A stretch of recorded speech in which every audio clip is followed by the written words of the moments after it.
Today on A Voice in the Wilderness, we have the opportunity to sit down with senior pastor of Connect Church in Lake City, Florida, Ray Keene. I appreciate you being here, man. Thank you so much. I love you, brother. You're inspiring to me, man, to watch what God's doing in your church, and man, I love to see what God's doing, especially when it comes to the body of Christ. And just want to tell you, thanks for coming, man. Absolutely, it's a privilege and an honor to be here. Thanks for inviting me. Well, I'll tell you what, man. There's a lot going on in our world right now, man. Ain't that the truth? And you're a senior pastor, but you know what? One thing I wanted to talk about was, Pastor Ray used to teach at my daughters used to go to school when they were in your class, and I remember before me and you actually met, my daughters were like, "Man, you got to meet this guy. You got to meet this guy," and they were just, and they kept saying how much our testimonies kind of were almost identical. Yeah. And so I've never really shared that on the podcast. I've never really talked about my testimony very much. I've probably give bits and pieces. Right. But I haven't actually heard a lot of yours. So what I'd like to do is just kind of see how close are they, because my daughters always said they were. But so tell me a little bit about how you came to faith.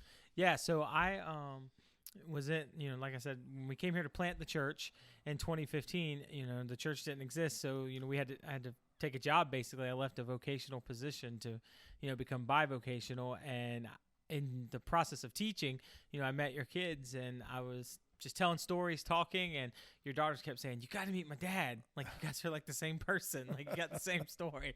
So I tell a little bit about my story, and we'll see how much they line up together. I'm the youngest of six.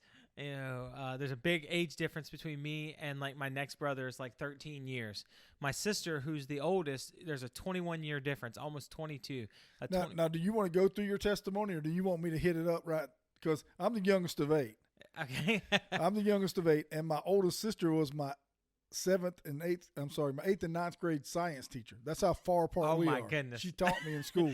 So when we hit parallels, you could just point it out like there's a parallel. Yeah, so you're same way. So my sister, pseudo raised me, alongside my mother, because my father died when I was 2 years old. Okay, my dad died when I was he died December 18th. I would have been 2 in January. Okay, so he died August the 3rd. I would have been 3 in September. No, wait. I'm sorry. I would have been 3. Yeah. I would have been 3 in January. So he died when I was 2. Yeah, so we're exact same way there. So my dad's, it was kind of unexpected. He was diagnosed with cancer, I think in like April or May. He was diagnosed with a brain cancer, and he passed away in August. It was quick. Yeah, my dad passed away in his sleep. He had an enlarged heart, and it just ruptured in his sleep, and so it was instant too, man. Wow. Actually, believe it or not, what's crazy, I remember that night. Wow. Because they used to have, the old ambulance that was 1973, and it was like a station wagon. Yeah. I remember that being in the driveway. I remember kind of details about that night, and I wasn't even 3 yet. Yeah, wow, that's crazy. So for me, my youngest memory, it's I don't remember much about my father. I don't remember his voice or, any stories about him or anything, but I do remember like the toll it took on my mom. And like my youngest memory is we lived in this townhouse behind here in Lake City, because my brothers and my sister was here, so they brought him to the VA here, and this is where he passed. And so my mom just decided to stay, because we were in Georgia, but my mom decided to stay because this is where her kids were. And we, I remember staying in the townhouses behind Ken's. Behind Ken's Barbecue. That's where we stayed. Back then, there was a pool there, inside of that little complex. And we would walk, what's the Pelican Snow Cone now? That was a Rally's. And what's that animal shelter was a Pizza Hut. And so we would eat lunch at either Rally's or the Pizza Hut, and we'd walk to it, and then we'd eat dinner at Ken's. And then, like, every day, that was our routine. My mom didn't drive. She was a career housewife. She didn't drive. My dad died unexpected. She had to figure things out, really quickly.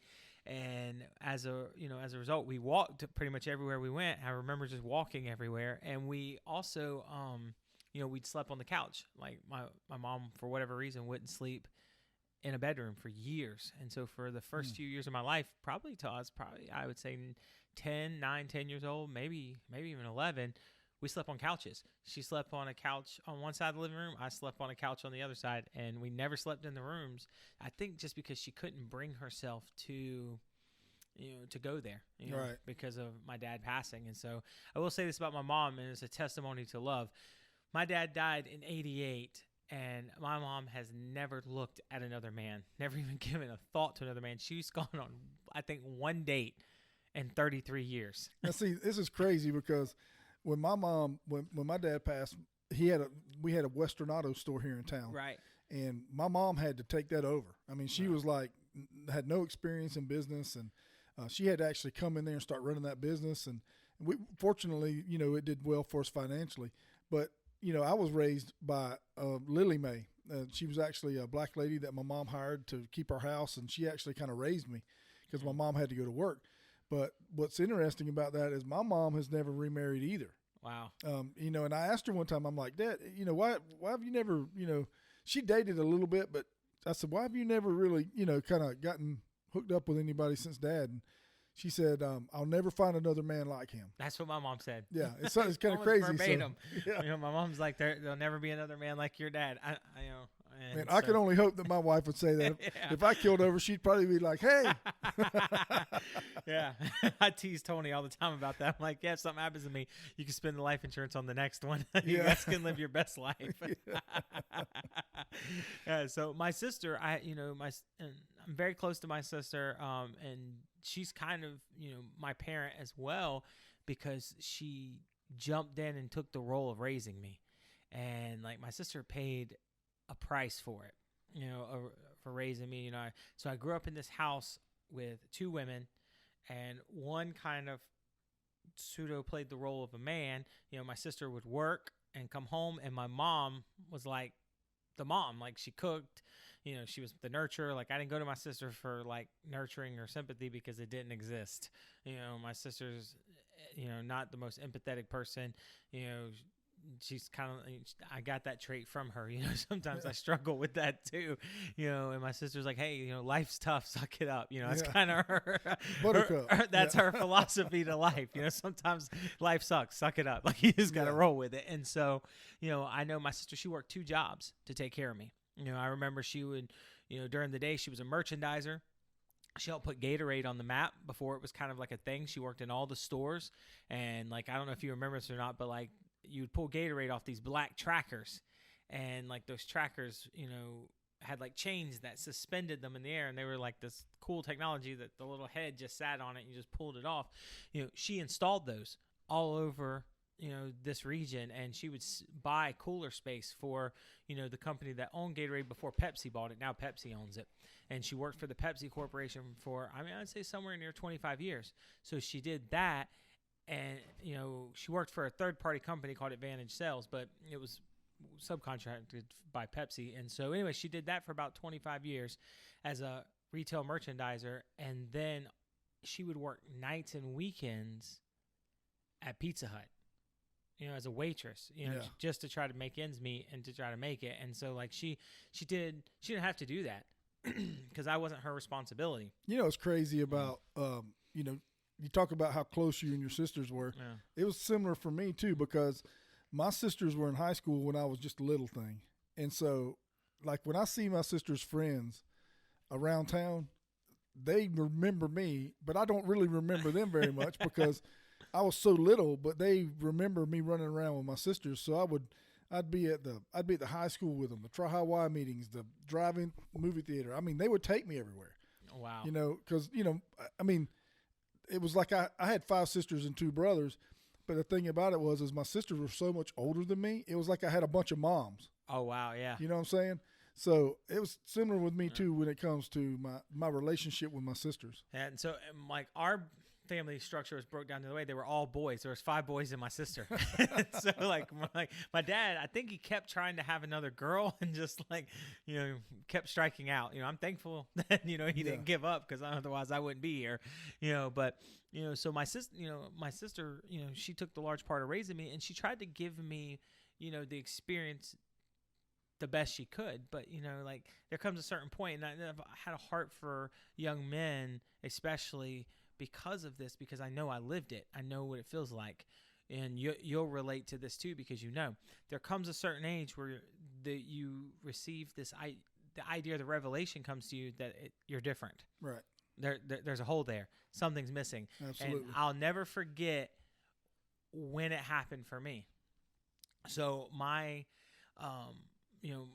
I want my friends all around. They were playing baseball. We played baseball in the yard, like sandlot. My sister's yard was like the ball field, and all the neighborhood kids came and we played ball. And my friend Matt, who lived down the road, he taught me how to play. He taught me the game, taught me the rules. He taught me how to field a ball, hit a ball, did all of that.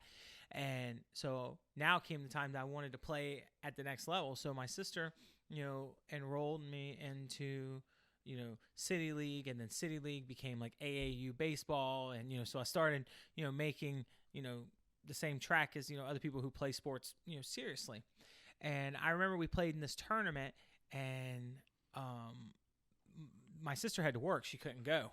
And so I caught a ride with the coaches to the tournament, and it was like a 1-day tournament or something like that. I was probably, I would say somewhere between 10 and 13. I don't know the exact age, but somewhere around there. So anyways, we play in this tournament, and, we win this tournament. And I guess by my estimation, looking back, we weren't supposed to. We weren't supposed to win this game, And so, we win, and, there was this huge celebration afterwards because we won. And I'm looking around, and I'm seeing all these dads with their sons, and they're high-fiving, and they're talking about, you did this or you did that. And then there was me. Mm-hmm. Yeah, that's it, man. And that was the moment that it became real to me. Like, I'm not like the rest of these guys. Yeah, it was. I can remember when it hit me too, man. When I was, it was about the same age, and I was riding in a vehicle, and I looked over, and there was a kid about my age and his dad in the yard throwing a football.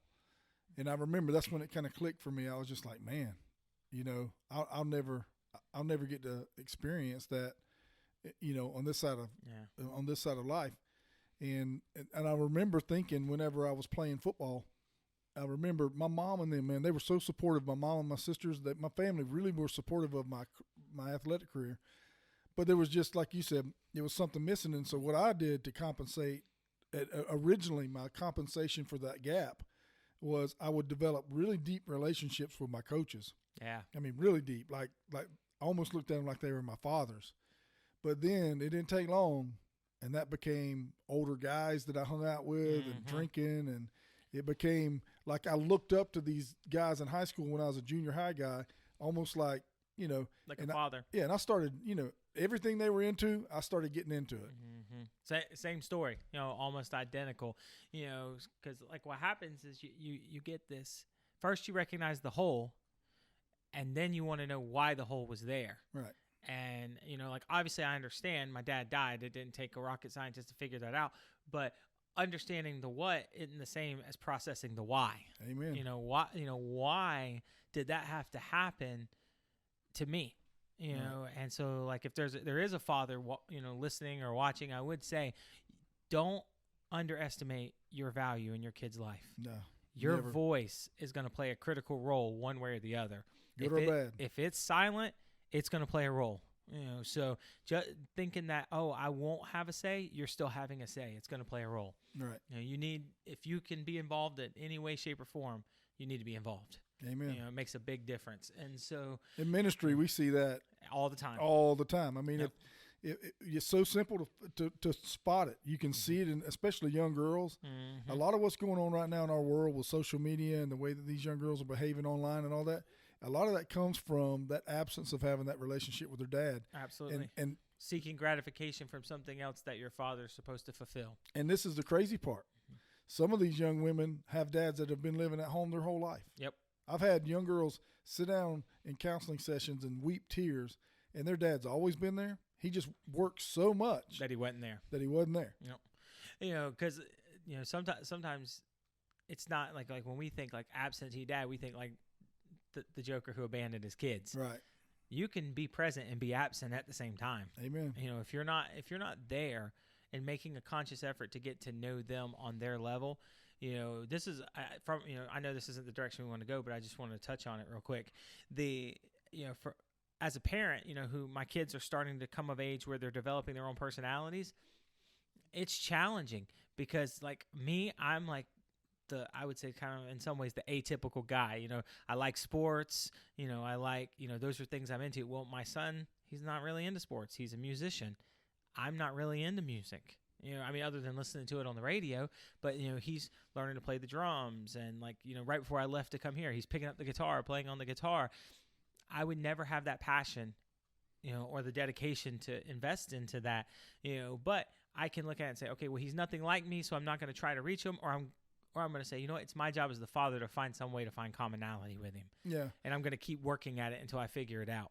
So I got this question for you, because this is something that comes up, because I've got a daughter that's about to get married. Mm-hmm. I got one that just graduated, and I told my wife, we were talking about it this morning, and I told her, I said, sometimes I just want to ask you for some grace. Yeah. And she's like, well, what do you mean? I said, well, I really don't have anything to measure being a father with. You know, I didn't have that relationship growing up. So I'm trying to learn how to father adult children. Right. You know, from my side.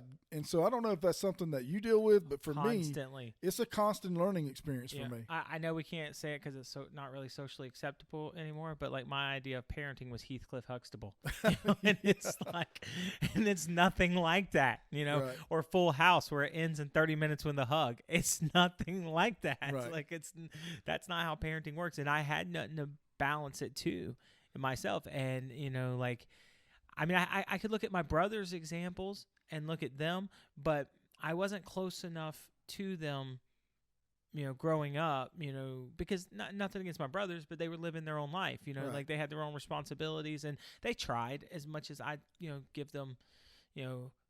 Now that I'm a grown man, I kind of understand a little bit different. As a kid, I didn't understand, you know, I was like, why don't you want to be a part of my life? But, you know, now that I'm grown with a family of my own, I understand a little bit differently. You know, they tried to the best of their ability, but they weren't who I could look to. And I really didn't have that one true example really until I reached close to adulthood. And like, I can honestly say, like, I didn't come across the person that I would say filled that void for me until well into adulthood. You know, and it changed my life, you know, like when I found, you know, someone that kind of slid into that role, which we could talk about in a little bit, you know, but I tell Tony the same thing. Like, you know, so we have issues sometimes because, you know, I don't have, like, cause she'll say, well, when I was a kid, blah, blah, blah, blah. I'm like, well, I don't have that memory. Right. It wasn't there. So I don't know what, I mean, I have the memory with my sister, and I will like sometimes weigh it against my sister, and, you know, like, while I'm endlessly thankful for her, it's not the same. Right. You know, it's not the same. As much as my mom loved me, as much as my sisters loved me, as close as they were to me, it's not Dad. Yep. It's nothing against them. They did the best that they could. But the reality was, I was much like you. My brothers were older than me. Oh. And the problem with that was they were in their own lives, but they also were in and out of trouble a lot. Right. So crazy enough, them being in trouble motivated me to stay away from drugs. Wow. Because they were getting in trouble with drugs. And so my thing was, hey, I'm not going to mess with that because I see what it's doing to my brother. Yeah. But the same kind of principle, and my coaches kind of fit that role, you know, as my father figure. And I would literally run through a wall for my coaches, not because I wanted to make them happy. I wanted to be accepted by them. Right. I wanted them to, you know, look at me like I was their favorite guy. And I wanted that relationship to develop. And the harder I played and the better I got, the more they liked me. And so I'm like, you know, and I wanted to ask you that question when you first came in, because I really, honest to God, I love my children. Like, they will not be able to comprehend it until they become parents of their own. Exactly. But at this point, I'm reeling it in, going, I'm totally lost. Yeah. Give me some grace. Give me, you know, because fumbling my way through the dark. I'm not perfect, but I'll keep trying. Yeah. I'll keep trying to get to where you need me to be. Yeah, and that, I mean, that's exactly right. So, like with Jordan, you know, him being my oldest, every experience with him was a first-time experience. Right. But by the time I get to, like, River, now I've got a handle of it because I've been through it 4 other times. You know, so now I'm like, okay, like, I can see patterns in which children behave at different levels and different stages. But with Jordan, it's all first time. And so, like, you know, I'll be honest with you. I'm jumping ahead a little bit in my story, but when I had Jordan, I panicked a little bit. Oh. And so, like, I withdrew from taking care of him, and I left it all on Tony. And I just kind of had the mindset, well, I'll work, I'll provide, you take care of the kid. And, you know, like, I missed out on some critical bonding time with him that I pay the price for now. Right. Oh, because there's a difference now. I was with my mentor a couple of weeks ago, and I was talking about this dynamic I'm having right now with my adult kids and trying to manage my way through this. And you know what he told me? He said, "How old were they when you got born again?" And I was like, "Man." And he said, "You're going to reap harvest from the seeds that were sown before you came to Christ." Yeah. And I don't know exactly what that looks like and how it's going to manifest itself in our relationships, but I think that's where things they're coming from. And so, and it's so cruel that you said that, because when Lindsay was born, our first one, which just turned 23, happy birthday, baby. I was sitting there for like a day and a half, and I couldn't hardly talk to anybody. I mean, it was just such a overwhelming responsibility, this feeling that I just had no clue what it was going to be like to have another human being come into the world, that I actually cared more about them than I did myself. Right. Which was absolutely outside of who I was at that time, because I wasn't a believer. Right. I was so selfish. And all of a sudden, here's somebody I can't deny that they're here, and I can't deny that I need to take care of them. And but I did the same thing you did. I worked 70, 80 hours a week. Yep. I missed that whole beginning period of Lindsay's life, and you can see it in our relationship today that I missed all that. And you know what? And I think it hurts. Her, but it doesn't negate the fact that I'm crazy about her. Right. Absolutely. And that, if maybe there's a guy who's watching right now, I know we're kind of really talking about fatherhood and everything. There's a guy watching right now, he might say, "Man, that's me." Well, there is hope. I mean, it does change the dynamics of the relationship a little bit, but it's still repairable. Like I have a good bond with my son, but it is true that there's a different connection than I would say with John Parker, because I was a completely different human being when John Parker was in those small formative years, and I was a lot more engaged and a lot more involved. And so when crisis comes, he will look to me. When crisis comes for Jordan, he looks to his mother.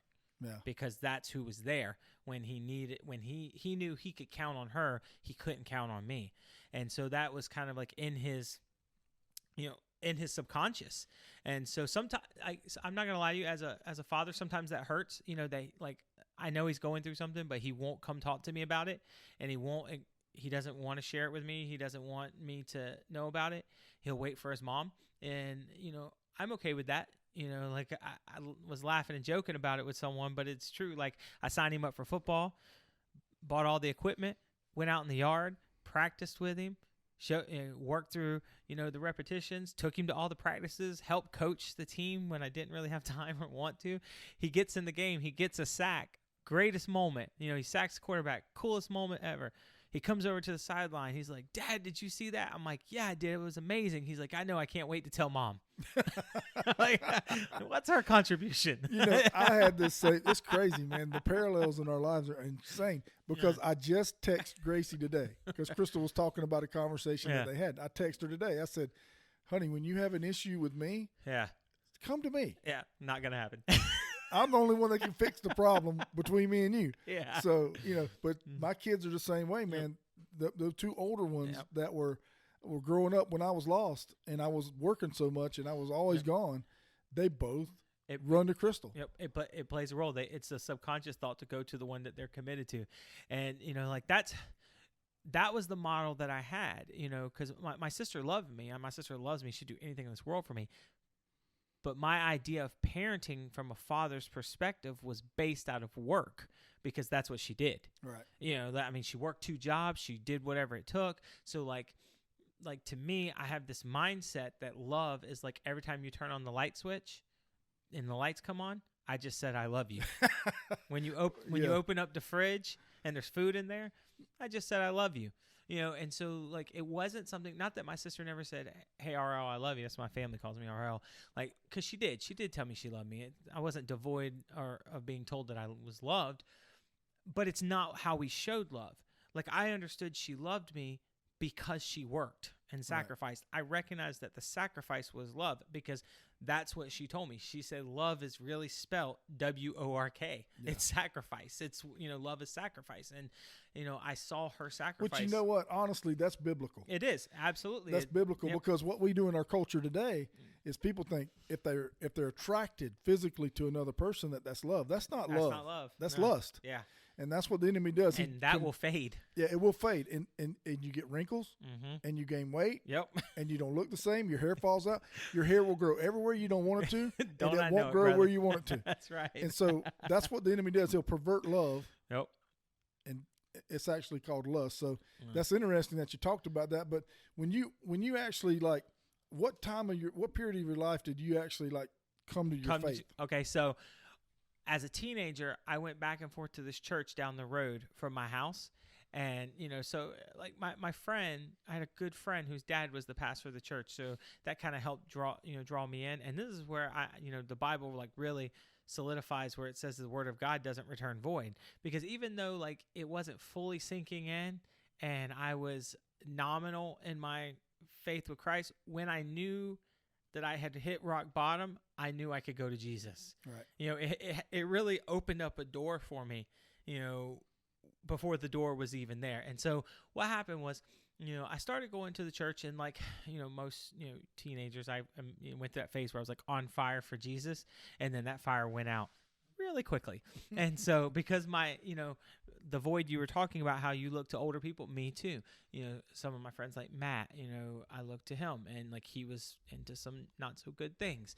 And some of the other guys that I don't want to throw their business out on, live or anything, but, they were into not so good things, and they made poor life choices, and I hung out with them. So I equally made poor life choices as a result. And it was progressively getting worse, but I had perfected the art. See, because something happened to me. I know people who know me would find this hard to believe, but up until middle school, I didn't really talk a whole lot. I was actually a really quiet kid. As a matter of fact, I remember being at a parent-teacher conference when they said, he's a great kid, he just doesn't speak a whole lot, in class. And my parents were like, our kid doesn't speak a lot? He don't stop talking at the house, because I just didn't have much to say because I wasn't very confident, because I didn't have anyone building me up, because, like I didn't really feel like I belonged anywhere. I always kind of struggled with belonging. And so, like, I'll never forget it. I was in the end of my 6th grade year. We were at the skating rink, because that's what you did back then. Amen, so baby. we went to the skating rink, and there was this girl. I want to say she was, like, in the end of her 7th grade. She might have been even in 8th grade. She was older than me. I know that. And I had the biggest crush on her. Her name was Margie Shields. I'll never forget it. And so, like, she just got dumped, or she just broke up with her, what would be, I guess you could say, her boyfriend or something. And I was talking to one of my friends. He's like, this is your chance. Go over and talk to her. And I was like, I remember saying, no, I don't know what to say. I don't know what to say. And they're like, just go do it. So, like, I was being egged on by my friends. And so I slid over there, and I sat down, and I somehow didn't even know how I got there, but somehow I ended up there. And I wound up talking to her, and then, like, she became, like, my girlfriend, whatever that meant back then. And, like, from that moment, I found something that I had that most people didn't possess: a gift with words. And, like, while other things, like, if I wanted to be a baseball player like my friend Matt or my friend Charles, I had to work really hard at that. I didn't have their natural talent. So for 1 hour practice they put in, it would take 5 for me. Like, I didn't have the natural ability to do that. But what I did have the natural ability to do was speak. What I had the natural ability to do was use my words. Now, that's my calling. It's my anointing. I didn't know that God had put that in me for a later time. I was like, oh, I can say whatever I want and people will believe it. and so I really developed almost 2 identities. Yeah. And so, like, I was really good. I respected my sister and my mom enough that, like, I never wanted to bring shame to them because of their sacrifice. But I also I wanted to be a part of what everyone else was doing, and I developed an anger towards God. I didn't doubt there was a God. I was angry with him. I remember where the anger came from too. And I battled it all the way through, my early 20s, to be honest with you. This anger that I would feel, this residual anger I'd feel with God at times, one night I was laying on the couch, and like I said, my mom, till we were about 10, 11 years old, we slept on the couch. And then one day she just decided she was going to go sleep in the room again, that she was done grieving. She was going to start sleeping in the room again. And so I was probably like 13 or 14, something like that. I was I was a teenager, and I heard crying. And I was like, I thought it might have been the TV or something. So I got up and I walked down the hall of our house, and my mom was crying. And like she was crying, she was crying about my dad. I don't remember all the details, but I remember picking up. She was crying because my dad wasn't there. And I felt this immense rage come over me in the moment. And I thought to myself, if there's a God, I don't want no part of him. Because how could he do that to any human being? How could he leave this pain that I have, this emptiness that I have, and not care? Like, this isn't like, my dad wasn't like a deadbeat dad who walked out. You took him. Like, that's how I was thinking in my mind. Like, he died. Like, if you talk about, you hear people say, and this is why I'm always conscious of, like, when you say he's a good father, some people don't have that frame of reference to lean on. Right. So they don't know what a good father looks like. And so, like, in my mind, I'm like, okay, well, if he's God the Father, he of all people should understand the role of a father. Why wasn't he there? And so I just kind of made up my mind and said, okay, look, good people go to church. I'll go to church, but I'll play the part because that's what, my friends do. That's what everyone does. But I don't know that I really want to have any real relationship with them, because you can go sit in church all the time and it will do you no good. Amen. There's a lot of people who sit in church that it does them no good. They're going to church because that's what you were taught to do. It's what you were raised to do. If you don't have a relationship with Christ, it doesn't matter what building you sit in. Oh, I sat in church for a couple of years. Yeah. Married. Just trying to make my wife happy, and had no desire to live for God. Yeah, and exactly. And you could sit there all day long, and the devil doesn't care, and frankly, neither does Jesus, because you're doing no good for either one of them. Right. But I can tell you, for me, it was like I didn't really have any kind of nobody took me to church as a teenager or nothing like that. I guess there's a little difference in our testimony here. I mean, I knew about it and stuff like that. But as far as me going to church or anything like that, it wasn't until I got married that I actually started going to a church. And that's when Crystal was like, hey, look, you're going to church with me. Yeah. And, Lindsay had been born and Gracie had been born. And I would sit there in the church. Matter of fact, I even got baptized while she was pregnant with Gracie. And, brother, let me tell you right now, I was into everything you could get yourself into. And I got baptized. Wow. And, I wanted the hat pin. Okay, I'm a Christian. I'm a dad. I'm a good dad. I wanted the image. Yeah, you're filling the role. Didn't care nothing about the true relationship at all. Yeah. So I was, in my 30s when this was going on. Had been with my wife since we were in high school. Wow. And I drug her through all that. Very, kind of similar. So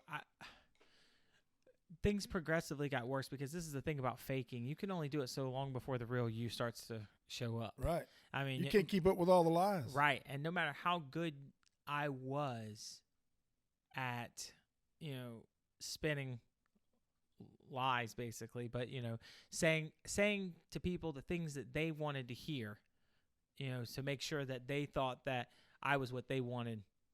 I'd be whatever they wanted.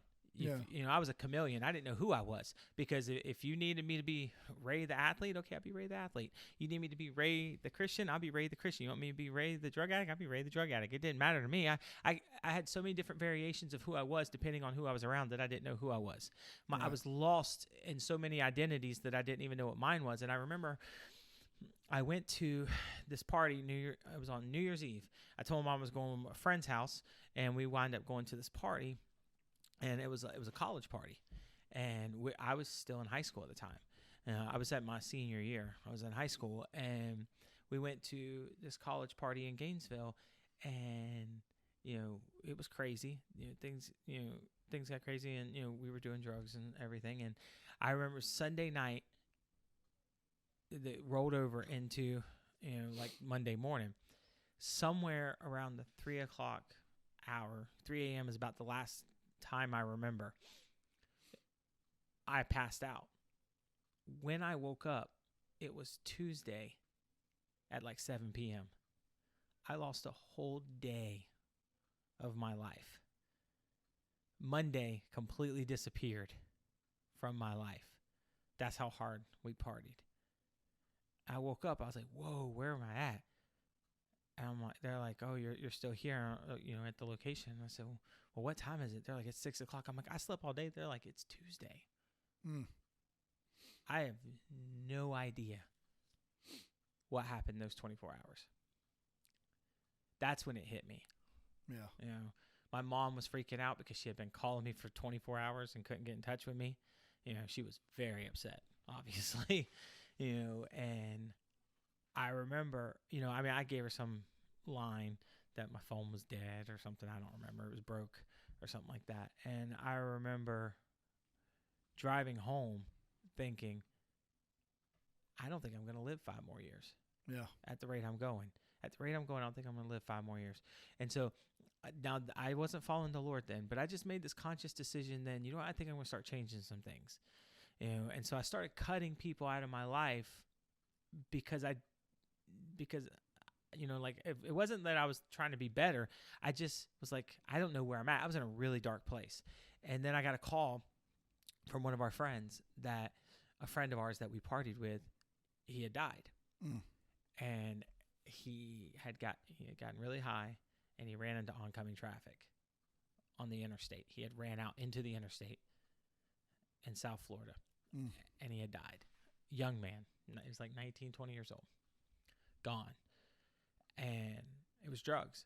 And I was like, man, I've got to get a grip on reality here. And so I cut those people out of my life.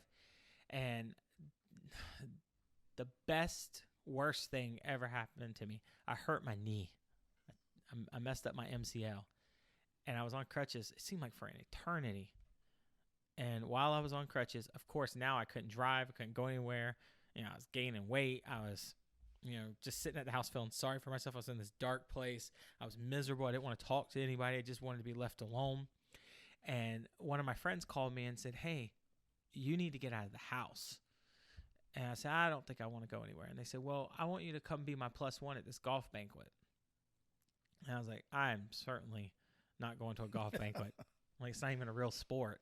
Now I play golf, but back then I was like, now I play at golf. How about that? But I, back then I was like, it's not even a real sport. I'm like, I'm not going to a golf banquet. And my friend's like, well, it's free barbecue. Come be my +1. So I was like, okay, all right, I'll go.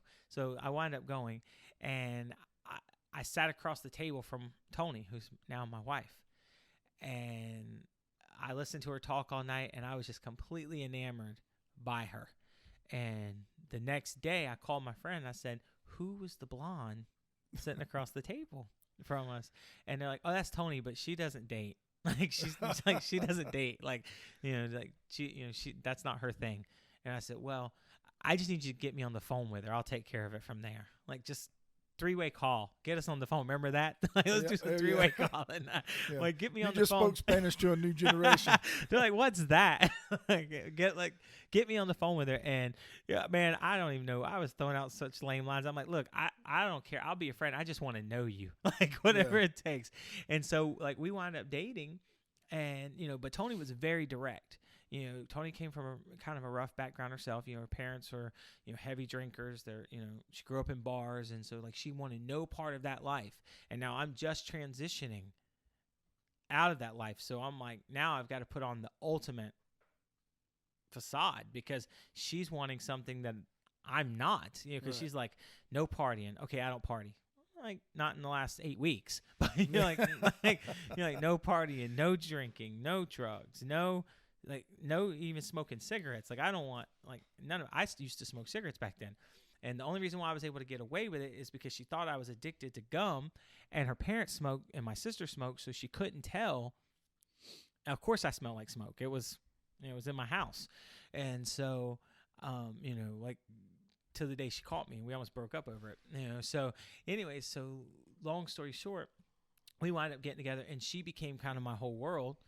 and everything revolved around her. And then, my best friend Chris, who's always, the two Chris's, Chris Coleman and Chris Parker, back then, they were like the mainstays in my life. They were my brothers, and like even when Chris Coleman knew I was crazy, he still loved me. He was like, even when his mom was like, I don't know about you hanging out with him. He's like, I know my boundaries. Like, I know he's a little crazy, but I know my boundaries. He's a good dude, man. He is a good dude, and he's always been like that. And so, thankful that they stayed beside me, him and Chris Parker, and they were my friends, even when I haven't been the greatest of friends to them.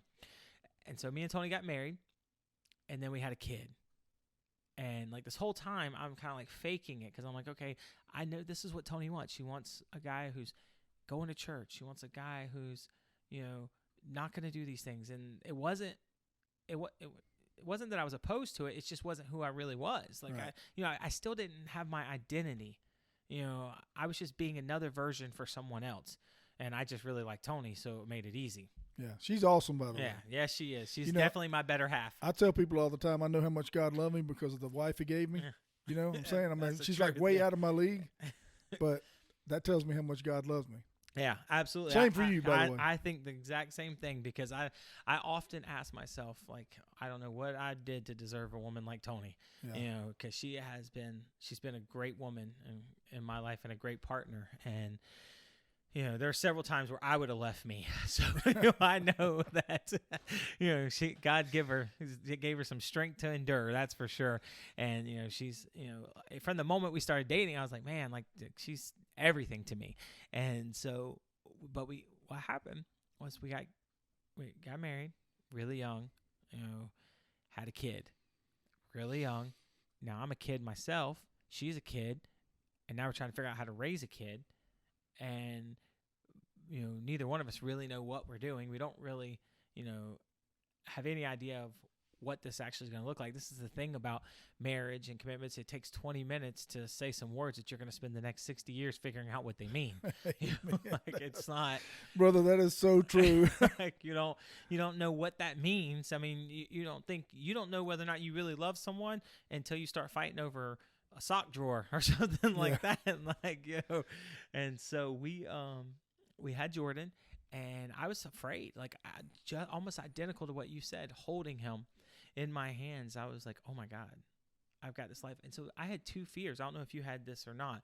I had two fears. One, I'm going to screw this up. Oh yeah. That was the first one. And two, what if I die and he has to feel what I felt? Now let me tell you something about that now. I had such an anxiety over that. Dying on my kids. Yeah. It was crazy. Ray, you won't believe this. I knew the exact day that I was going to be the same age as my dad was when he passed away. Wow. I knew it down to the day. That's how, and it got so bad that I thought I was having a heart attack, and I went to the hospital. They'd ran all these tests on me, and the doctor comes in there and he sits down and he says, "There's nothing wrong with you." Wow. Nothing. And I said, "Listen, something's wrong with me." Yeah. And I was a pastor by this time. I said, "Something's wrong with me." He said, "Nothing's wrong with you." I said, "My dad died when he was 52, and I don't want to leave my kids without a father. I don't want them to go through what I went through." He said, "I'm going to take you in there, and I'm going to do a heart cath on you so you can see for yourself that you're in good shape." And he kept me awake, prayed with me the whole 9 yards. Wow. And it wasn't until that day that I saw for myself that I was healthy and that my heart was in good shape that I was able to overcome that fear of leaving my kids without a father. Wow. I'm telling you, it was I can't even explain to you how much that was on my mind as a father throughout the entire time I was raising my kids. Yeah, that's kind of the same way. My dad was 54. So it's real close, real close in age. And, it's amazing how things like that, it weighs on us. Oh man, it's like people, unless you've experienced it, you can't understand it. Yeah. And this was the hardest part for me too, Ray, was when I ran for the mayor of Lake City when I was 33 years old, and my dad was in a political office. He was a councilman when he was alive, and as I was going around and knocking on doors, I was bumping into all these people that knew my dad. Wow. And these people were telling me all these stories about my dad, and everything was about how great he was and what a wonderful guy he was. And everybody, I mean, it wasn't like they were just going, "Hey, you had a nice dad." It was like over the top. Right. Like They would tell me how great he was. And I'm sitting there, and I actually, through the process, I always asked God, why in the world did I run for office? Because, I don't even like politics. Right. Even when I was lost, and I was lost then, I didn't even like politics.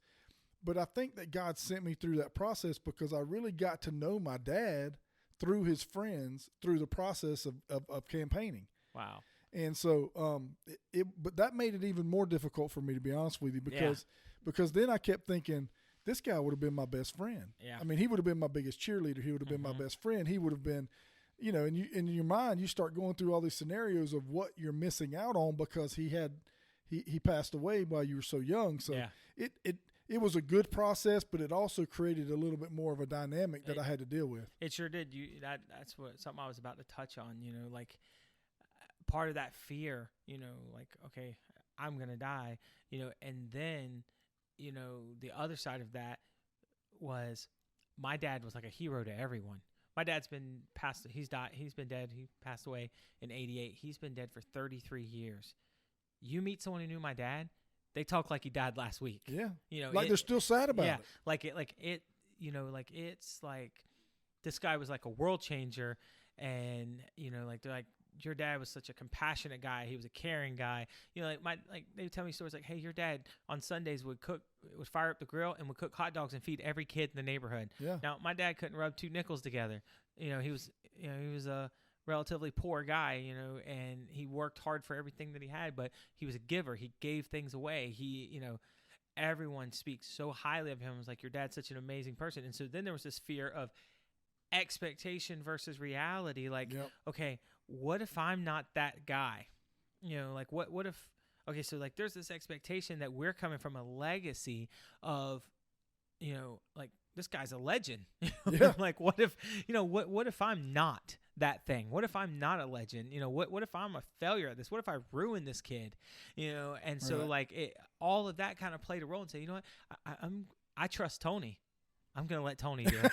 I'm gonna let Tony raise this kid, and I'm gonna be Jerry. That's my sister. I'm gonna be Jerry, and I'll work 3 jobs if that's what it takes. I'll be the provider. I'll let Tony deal with it. Well, the reality is that doesn't work. Right. No. And so now I became absent in my home, which in turn produced bitterness in our marriage, and I found myself in a place where, okay, I don't know what to do because I love Tony.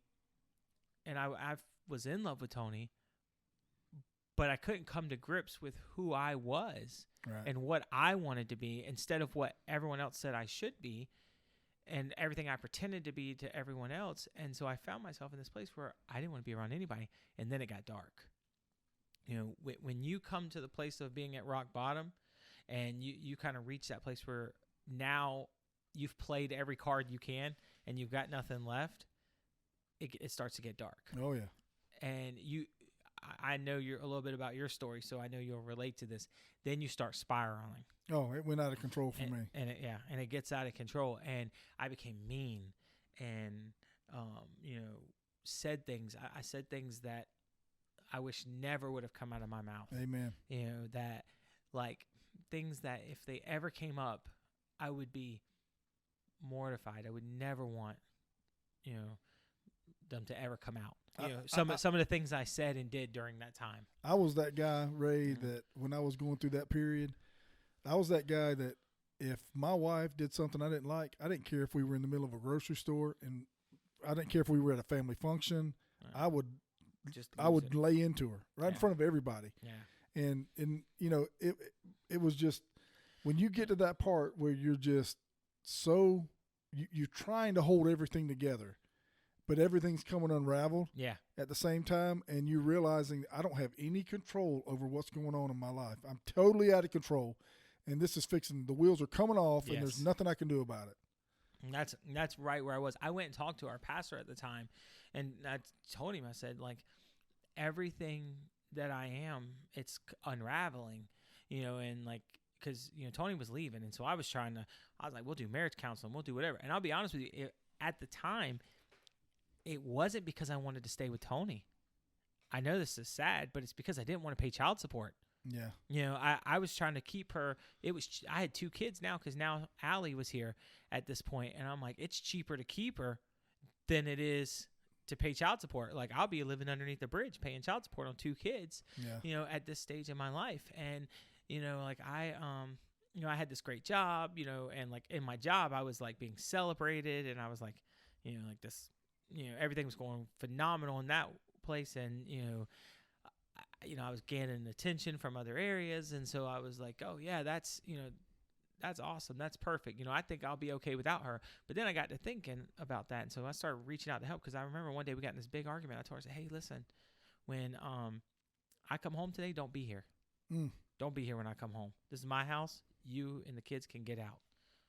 I'm the one who pays for it. It's my house. You can go. And she's like, okay, fine.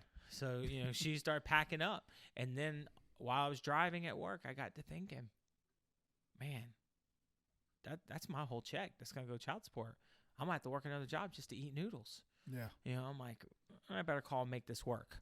And so I called to patch things up, to beg her not to go, but not because I didn't want her to go. I didn't want to be around her. I'd lost that love that I had for her. I honestly was miserable with her, and she knew it. She knew I didn't care for her, and that I didn't have those feelings for her anymore, like I had once had.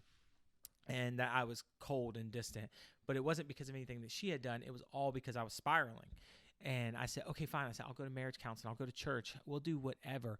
And so I went and talked to the pastor, who would be our pastor at the time, because when we did go to church, when I couldn't find something else to do, we went to this church, and I talked to the pastor about it. And I mean, he gave me biblical advice, but he gave me life advice. He's like, hey, you had 2 kids. You got to suck it up and be a man. Like, you need to go home, take care of your family. I mean, he didn't pull no punches. He's like, you got to stop being a kid. You lost that luxury when you decided to become a father, and you need to go home and take care of your responsibility, which I was like, okay, that didn't really help me. I mean, looking back, I understand what he was saying, but in the moment I was like, that didn't really help me. And so we went on this Sunday morning. Me and Tony had been arguing. I was upset.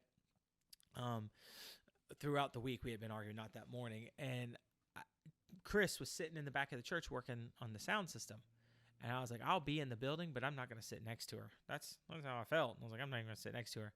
And I remember sitting, in the church, and like this song came on, and like the kids were doing something with the song. And all of a sudden in that moment, it was like I was alone with God.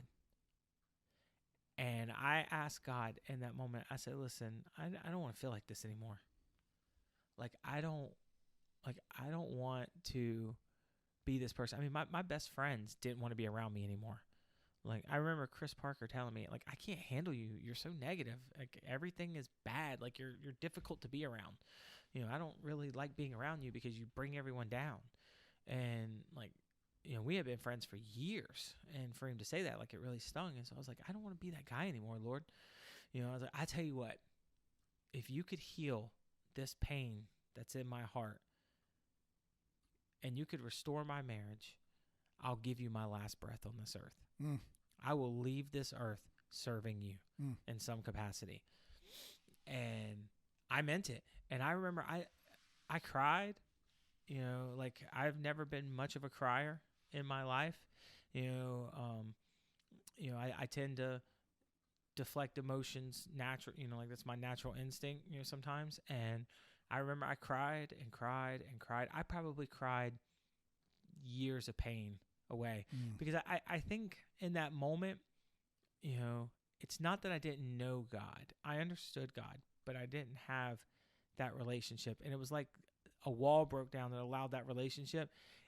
Yes, it was Jesus forgiving me, but it was also me forgiving God. Right. And saying, you know what? I can't blame you for everything. Right. It can't be your fault for everything. I got to take some ownership here. Yeah, I think that's something that a lot of people need to hear, is that he's not mad at people who, are upset with what's happened in their life, Yeah. And it's my life, man. Crystal and I had been married for 12 years. And she pulled my phone records, and she discovered a life that I was living that she had no clue about. I'm talking about like no clue about. Because wow. Crystal's like Tony. She just did the right thing, does right. She's just one of those girls, no partying. Yeah. She was always like that. When we were dating in high school, she was the girl that wanted to go park, drop the top on her convertible, and and slow dance. Yeah. You know, I never had a girl. She was the only girl that was like that. And she was like all about relationship. And she wasn't all about all that other extra stuff that I was always into. And so she was different. And it drew me to her. It really pulled me into her because she was that one girl that was going to be pure. She wasn't going to give me my way. Yeah. She had respect for herself, and I like that. But 12 years into our marriage, she pulls my phone records, and she discovers that I'm this guy that she didn't even know, man. I mean, literally, I'm living a life that she didn't even know anything about. And I'm in Texas hunting. I'm on a 2-week hunting trip. You know, I was making great money like you. I was on a hunting trip, and my phone wouldn't work. And so I used my buddy's phone while I'm out there, and I'm like, I call home, and I could tell something was wrong. I didn't know what it was. I was like, something ain't right. So I called her back a couple of days later, and I'm like, hey, what's up? She goes, I got your phone records in my hand. And she goes, and when you get here, I will not be back. Wow. I'm gone. I'm done. And I had 2 kids, just like you. And I'm telling you, man, it broke me. You talking about getting broken in a hurry? Yeah. Because I was on rock bottom, sitting in Texas in a deer stand with no way to communicate with anybody because my phone wouldn't work. And I'm thinking about the fact that I'm fixing to make a 24-hour drive back home to an empty house with no kids and no wife because I made all the mistakes. I was self-centered, and I was inconsiderate to my family. And so I knew, because I'd been in church, I knew the right from wrong. And so I went to a church. I went up here to Southside Baptist. There was a Pastor Ralph. You probably know Pastor Ralph. But I went up there and I just got on my knees on a Monday and I said, you know, Lord, I want to be yours. But this is what happened to me, man. I told him, it's so crazy that you tell that story, because this is what I said to God. I said, God, everything that matters to me, I've ruined. Everything. Yeah. I've ruined everything that matters to me at all. And I've tried to do everything my way, and I've totally blown it. I don't want to do it my way anymore. I don't want to do it. I'm completely surrendering my heart to whatever you want me to do for the rest of my life, no matter what happens in my marriage. That was my deal. And so this is a true story. I'm driving down Lake Jeffrey. I'm going by Perina. Those of you that don't know where this is at, there's a train track. Yeah, I know what you're talking about. There's a corner that goes around the left, and there's a church. Yeah. There. Well, I cut this deal with God, right? I'll do whatever you want. I just get me heal this whole thing. I'm going around that curve, and my phone starts ringing, and it's one of the girls that I had been talking to. Wow. On the other end, and I've come around the corner, and on that church sign, do you know what it said? What's that? It said deal or no deal. Oh, my mercy. I looked at that sign, and I was like, there's no way. That's God right there. There's no way. Who puts deal or no deal on a church sign? Yeah, that's God. And so this is what I try to explain to people. There's a big difference between saying a prayer and surrendering your heart. Totally different situation. That's right. And I don't think God does business with us until we take that heart and say, this is yours to do with it whatever you want. That's right. Yeah. You're 100% right. I think that people, like, when they say, oh, I try, like, because I'm sure you've heard this a lot too. I've tried God, but he didn't work. Well, that's the problem. Yeah. Because, it's not about trying God. It's about surrendering to God and saying, you know what? Hey, all that I am, I've realized isn't enough. And I'm willing to lay this down before you and make that deal and make that change. Yeah. So I'm guessing you didn't take that call, or you told that call to go away. No. I'm going to tell you, man, that was a crazy time in my life because I didn't think Crystal was going to come back. I really didn't. I thought it was over. Yeah. And it goes on. This testimony keeps going because I got so hungry for the word. Yeah. I mean, when I tell you, when you try to make a deal with God and you truly give him your heart, he takes it real serious. It ain't no joke from that point. I mean, it's like, okay, buddy, you said you wanted my plan for your life. Here it comes. And I don't know if you've ever seen that picture that I put on Facebook a while back, and it had this little boy and the mother in the roller coaster, and they're in the car together. And the mom's like, yeah. And the little boy's face is just pure terror. And it's talking about the Holy Spirit and you. and God's plan, God's plan for your life. And that's what it's like. But the thing about it was I didn't know if God was going to reconcile my marriage. But this is what I did tell my wife shortly after I got saved and I got born again. I told her, I said, look, I don't blame you if you never come back. I get it. I totally understand. You trust me. You should have left a long time ago. But the reality is, I don't know what God's done to me. Yeah. but you might want to hang out just long enough to try to figure this out with to me. see it. Yeah. It's different. I'm telling you, it was so much different. It was like somebody renewed my conscience. Wow. Yeah. And took it back to its original. Absolutely. I immediately felt a difference. Just in terms of your story, I was going to tell you, my sister knew, she told me once, she's like, I knew Skipper Hare before Jesus knew Skipper Hare. Because my sister was married to Mike Graff. Oh, yeah. And so, Mike, so you guys, back over there in the swampland behind, Brantford Highway or whatever, where that housing complex is now. She's like, I knew Skipper before, because we used to go pull Mike out of, some precarious situations when I was a kid. She said, I knew Skipper before Jesus knew Skipper. I was like, oh yeah, that's right. Well, dude, when I used to go around and do evangelism and preach when I first got saved, I would sit down at the pulpit before the service would start, and I would see somebody come in that had known me from my past. Right. And they would just sit there and stare at me like with anger. And I would have to get up and walk out there and sit down in the pew and just try to explain a little bit about what had happened, because they were like, what are you doing? Yeah, like you do not deserve to be up there. Yeah, they were so angry at me, but God just radically changed me. I mean, it was like, and this is the thing, man, and this is what's so scary for me, and this is something that God has really burdened my heart with. There are so many people that go to church on Sunday that have never really given their heart to the Lord, man, and it's so scary because you know a tree by its fruit. And I'm not a judge or a jury, and I can't say who's saved and who isn't saved, but I can tell you right now, people say, well, how do you know? How do you know if you're saved? And I said, it's real simple. One verse, Matthew 4:19. Come follow me, and I will make you a fisher of men. Yep. He doesn't say you might want to fish for men. I will make you a fisher of men if you're following me. And see, that's the thing, is my heart is always... It's compelled. It's compelled to go out and share the good news with people, to go out and help people find the hope, especially in what we're going through in our country with all this crazy division and all the stuff that's going on right now. These kids that I'm preaching to right now, they're more hungry right now for the word than I've ever seen in a high school. Yeah. Yeah, that now's the time, because I think, with the Bible is very clear that, evil is going to abound and that lawlessness is going to rule and the love of many will grow cold, that's going to happen. And that's what kind of, basically sets the path for, the last days. But the Bible tells us that when that evil abounds, grace is going to abound even greater. And how it's going to abound is through you and me. Right. It's that willingness to be compelled. And that to me, that's not that, like you said, I'm not going to judge someone, but the indicator of where they're at with God is by that compel. I wouldn't know how to be anything other than what I am. And I'm not talking about Pastor Ray, who pastors Connect Church. I'm talking about a man who isn't perfect, who struggles, who makes poor choices still, but genuinely tries to please God every day. Yeah. Genuinely tries to do my best for God every day. There's some days I get it, some days I don't. There's probably more days I don't than the days I get it. But I, every single day, wake up with this conscious belief, I'm going to be a better version for God today than what I was yesterday.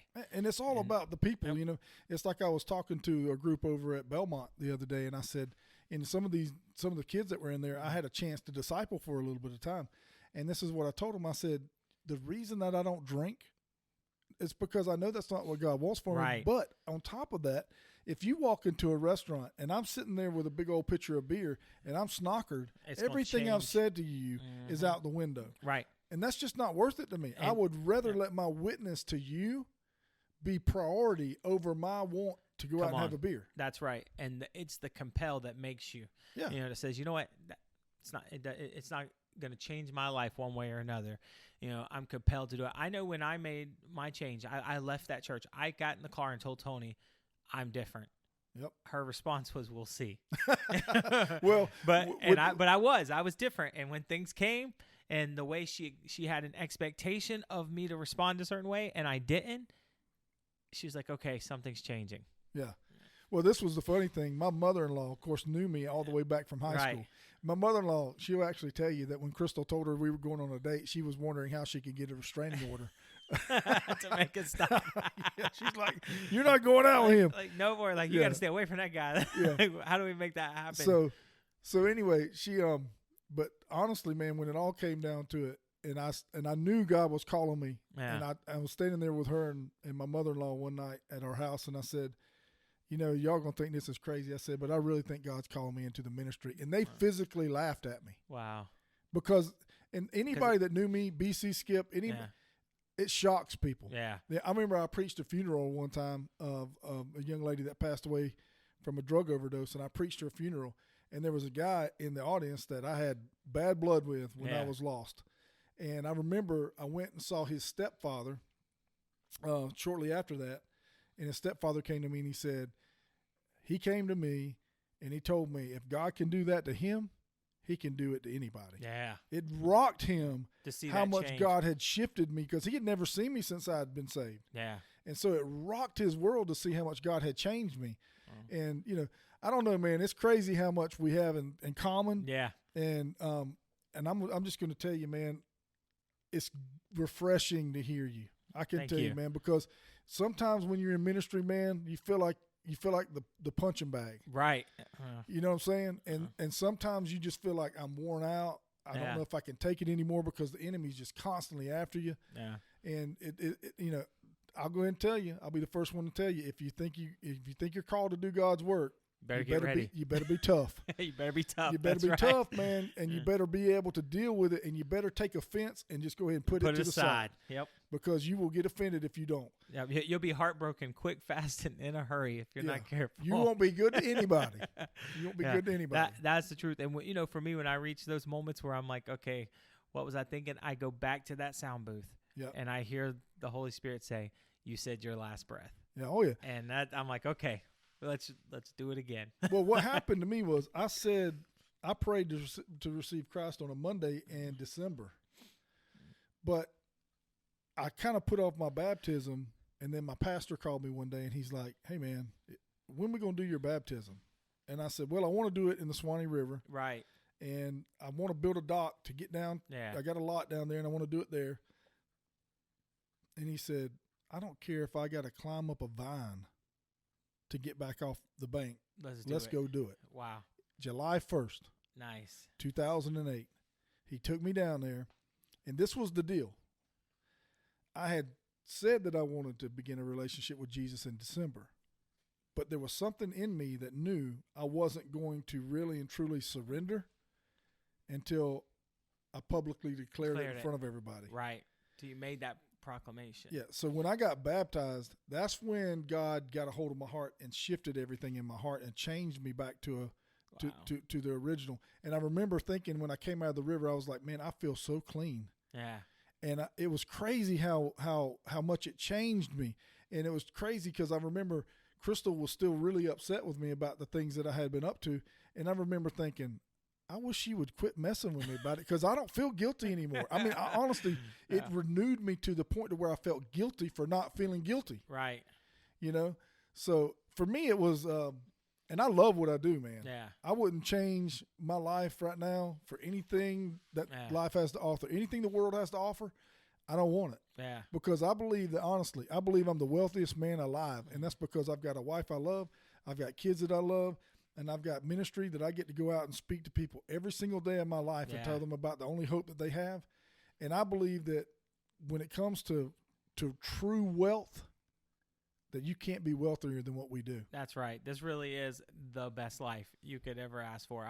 I absolutely love what I do every day. I wake up every day, even on the hard days because they're out there, you know, and those hard days come. I go back and I'm saying, that God, I'm thankful that you brought me. And that's why I kind of wanted to, if it was all right with you, end with this, because I talked about the void that I had and how, you know, not having that father. And this is what God does. So no, he didn't bring John Marvin out of the grave and restore him back to me, but he put men in my life, men like Carl Jeter, men like Wendell Swilly, you know, who became fathers to me. And then became that, you know, in my life, and are like grandparents to my kids, and they serve in that surrogate role, and they're my dads.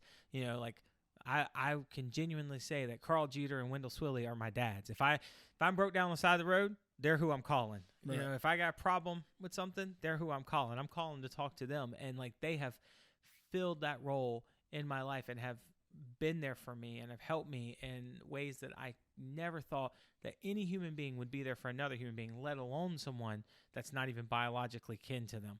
And that, they've been fathers to me. They've been my dads here on this earth, and so God, through his mercy and grace, filled a void there, that even though I was willing to let that void go.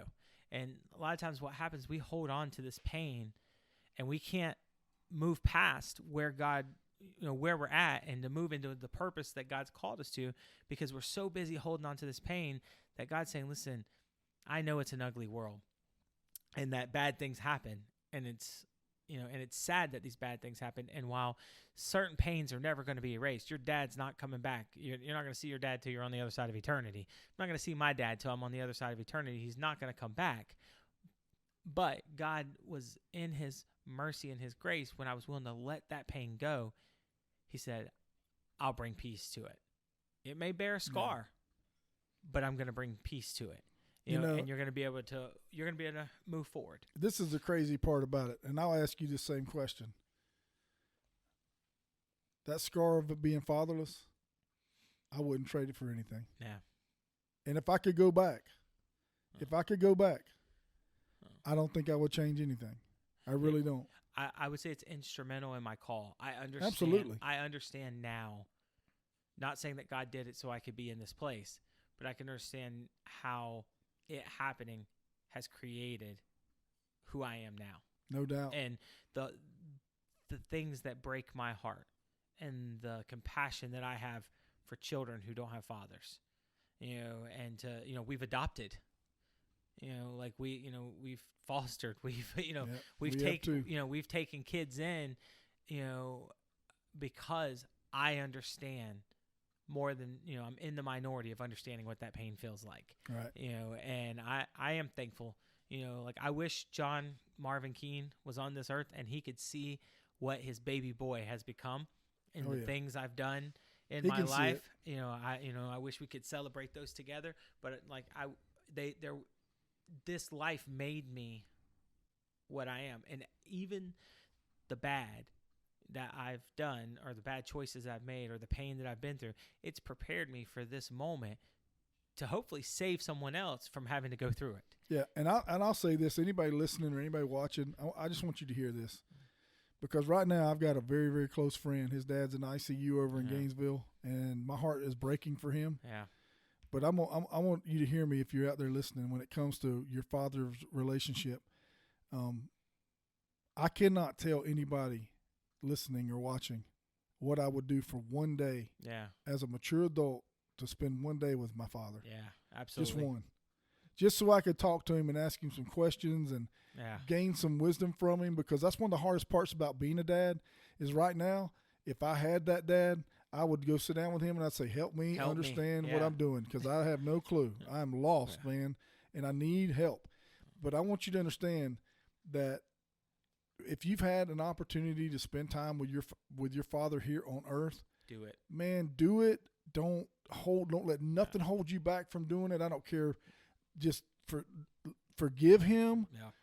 Yes, even if he doesn't deserve it. Do it. Just do it. And because I'm telling you right now, if you've been able to spend time with your dad on this side, man, I can't tell you how fortunate you are, because I just wish I wouldn't trade anything for one day, but I would trade a lot of what I've been able to have in my life for one day. Yeah. Just one day, just to sit down and talk to him and just get some wisdom from him. Yeah. And I think about that when I think about Matthew 28, when Jesus had his last thing he had to say before he ascended back up into heaven, and he said, go. Yeah. To all nations, baptizing them in the name of the Father, the Son, and the Holy Spirit. And I take that almost like that's my dad's last words to me. Yeah. And I'm like you, man. I know my dad will be proud of what I'm doing right now, because all I do is invest my life in other people. Yeah. And I know he would be ultimately proud. And I know one day I'm going to get to be on the other side with him. And I know he's watching. I know they're watching us, man. And I know they are, because, when you read in Revelation, people are actually asking God about what's going on earth, like they can see it. So I believe that people can see what's going on the other side. So, but I want to tell you, man, this has been great, brother. Yeah, thank you. We might have to break this into 2 parts because it is pretty long. Yeah, it could go a little way. But it was. But this has been really, really, honest to God, man. It's been so encouraging for me, because just to see your story, just to know what's going on, and to see how God's worked in your life, man, it makes me realize that I'm not by myself, because there's thousands and thousands, maybe even millions of guys that have stories like ours. That's right. And hopefully this will reach some of them. I hope so too, and if there is someone that's listening, maybe they're at the place where we were, where you feel like you're at the bottom and there's nowhere to turn. There is. Yeah, His absolutely. name is Jesus. But you got to give him your heart, guys, man. I mean, if you really want that radical impact in your life, you're going to have to give Jesus your heart. You can't play. Jesus ain't playing games. Yeah. You know what I'm saying? It's for real with him. Yeah. And he really wants you to be serious. So when you commit, go all in, Go man. all in. Go all in. Don't leave nothing. They say don't leave nothing on the field. That's right. Don't leave nothing on the field, man. Go after it. So, hey, tell us about how to get in touch with you, about your church, about how to watch online, how to get to you. Tell us all about Connect. Absolutely. Thanks for the opportunity for that. Yeah, if you would like to check us out, you can always go to our website. It's www.connectinglakecity.com. You can look us up on Facebook. We stream all of our services live. We're on the west side of Lake City, about 2.5 miles west of I-75 off of Thomas Terrace. Our address is 771 Southwest Thomas Terrace. We'd love to see you. We have services on Sunday mornings at 10:30, and then we do small groups all throughout the week at various times. We'd love to connect with you and get to know you a little bit more. Thanks for having me on today. I appreciate the opportunity to share, my heart with you just a little bit, and to share what God has been doing in our ministry, and just sharing, two fathers, that we were able to share our testimony and our story, but it really wind up being 2 fathers saying, hey, you got this. You got the most important job in the world. You are literally shaping generations. Amen. Hey, we're just planting seeds, man. Yeah, come on. And so, guys, if you want to find out more about FCA Outdoors, which is my ministry, it's fcaod.org, fcaod.org. And we'd love to hear from you, man. You want to get involved? You want to go minister to some kids in school? I got you. I'll help you. I'll train you. I'll take you in there, man. We'll do it. We'll do whatever we can to help you answer God's call in your life. So I just want to tell you, thank you for watching. Thank you for listening. Man, God bless you guys. And we'll have you listen next week, because I think we're going to do one about the upcoming election. I've got a guy coming in, my brother-in-law. He's going to come in and he's going to give his recommendations on the upcoming election. So for all the amendments. So you guys stay tuned. Thank you so much. We love you. God bless. Thank you for listening to A Voice in the Wilderness podcast with Skipper Hare. You can stay connected with us and our family on our YouTube channel, Hare Days-Uncut. And don't forget to click the subscribe button. If you'd like more information or to support FCA Outdoors, go to fcaod.org.